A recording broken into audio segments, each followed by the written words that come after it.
Now, as you finish reading this comic, I do want to give you heads up about today's video. I am going to be minimizing and switching back and forth quite often throughout the lesson. I'm going to bring up the TI Nspire CX that's on my laptop so that I can show you several of the options that you are going to have available to you, either at home if you've got your own calculator or when you get back to school. So let's begin. If you need more time to read the comic, just pause the video. Otherwise, here we go.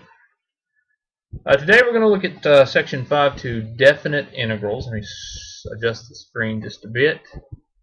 Our standards for today, our objectives for today, we're going to be able to define the definite integral as a limit of Riemann sums. Now, ladies and gentlemen, I cannot stress to you enough, you need to remember this name, Riemann sums. You're going to see that over and over and over again. We're going to calculate a definite integral, and then we're also going to compute definite integrals on a calculator. And you just need to understand, be very appreciative how much easier integrals are to calculate on your TI Nspires than what they were once upon a time. Let's begin. Now, I'm going to remind you of some sigma notation. Now, in reality, we're actually not going to use this much in this lesson. Now, we will use it throughout the chapter, though. Just want to remind you what sigma notation is it is a shortcut, a formula, if you will, for adding multiple things. I'm going to remind you of some problems that we worked in the previous lesson.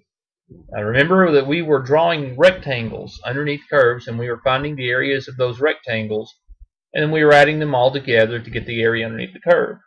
Well, the premise here is that if we could have infinitely many rectangles, or hundreds of thousands of rectangles, the more rectangles we have, the more accurate we are. That being the case, we don't want to sit there and add and add and add and add and add. That would take too long, so we have this sigma notation format. And these are formulas that you have seen in pre-cal. They will come up again later. Just wanted them to bring them back to your attention to remind you. What is the definite integral? Again, I'm going to adjust the screen. Just give me 1 second. Let's move this down just a little bit. I think that gets pretty much everything on the screen now. The definite integral has a limit of Riemann sums. All continuous functions are integrable, first of all. If you are continuous, you do have an integral. Now, we know that's not true for derivatives. There are continuous functions, such as absolute value of x to the 1/3, things such as that some are not differentiable, but there will be an integral if you're continuous.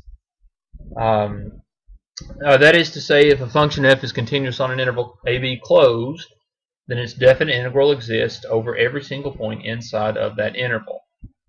So we let f be continuous on that closed interval ab, and we let that closed interval ab be partitioned, or split up, if you will, into different subsections, n of them, if you will, of equal length, and that length is b minus a over n. Then the definite integral of f over ab is given by this formula right here. Now, it may look like a lot to take in, but let me just remind you, this is really what we did yesterday. First of all, let's ignore this part right here for just a second. Let's look at this. Remember yesterday how we found the area of each rectangle underneath the curve when we were going through lesson 5.1. First of all, we took the base, or the width of the rectangle. Now, sometimes it was 1, sometimes it was 2, sometimes it was 1/2, but it was some set width. That's what this delta x represents. If you consider some x value here and some x value here, that change, or the base of the rectangle, is considered delta x. So that's our width. Then remember that to find the height of each rectangle, we would find some point, whether it was the left endpoint, right endpoint, or midpoint, and we would plug it back into the function. Well, that's what's happening here. So this f of ck delta x just represents the area of some arbitrary rectangle under the curve. And then, of course, to get the total area, we would add up all of the rectangles. So here's our summation. We're adding up all the rectangles. To get all this area, we're going to add all these up. Now, to be extremely accurate, in fact, to be perfectly accurate, how many rectangles do we need to have? Well, they need to be infinitely small, and we need to have infinitely many. So that's why this n value up here, if we look at the limit, is going to approach infinity. This is the definite integral. This gives us the exact area underneath the curve, and we don't need approximations. Now, again, let me adjust the screen. We'll have to do that from time to time in this lesson. In a more simplified form, it looks like this. If f is continuous on a non-negative, on the closed interval AB, the area of the region bounded by the graph of f and the x-axis, and the vertical lines x equals a and b is given by this. Now again, I read through that quickly, but each part of that is important. First of all, we're continuous. No crazy breaks or asymptotes or anything. We're non-negative. Now integrals do exist for negative things, but we have to treat them a little differently, and you'll see that as we go through the lesson. Then the area of the region is bounded by the graph of f and the x. So imagine sketching a function f and coloring between that function down to the x-axis or up to the x-axis, depending on if it's above or below. And we start at x equals a and we go to x equals b. So you're not coloring the whole thing, you're just coloring a small portion of it. That area can be found doing this. Now this is a new symbol for you all. You've not seen, that I know of at least, you've not seen this symbol before. This is the integral symbol. The integral is much along the same lines as the antiderivative. It comes from a shortened Latin word summa, meaning to add. That's why it looks kind of like an S. We read this as the integral from a to b of f of x dx. And anytime we see this, we immediately think of area. Now, what we want to be able to do is we want to be able to take a very complicated looking area such as this one, and we want to rewrite it in a simplified integral form, because the integral form is what your calculator uses, and it's what most books use also, so that's what we want to deal with. So let's consider what we have going on here. Again, remember this represents the area of a rectangle. We'll start out with this part right here. This is the height of the rectangle. Now remember, to get the height, you would take some arbitrary point and you would plug it into the function. So we ask ourselves, what is this arbitrary point m sub k being plugged into? Well, really there's only one logical answer: 3x squared minus 2x plus 5. Of course, the x's then would get replaced when you plug in. Then we ask ourselves, okay, where are we starting, where are we stopping? Well, notice it says the interval -1 to 3 is partitioned and blah, blah, blah, blah, blah. The rest of the stuff, not overly important. But still, it's starting at -1 and it's going to +3. Therefore, this integral is rewritten like this. Here's my function, 3x squared minus 2x plus 5, in which I would have plugged this arbitrary point to get the height. This dx is a differential. Remember, differentials represent small changes in x. Well, that's what delta x represents also, a change in x. And then here's my limit. I'm going from -1 to 3. I'm using infinitely many boxes. See here, that's the infinity. So I can do the actual integral symbol, and I will get the exact correct answer.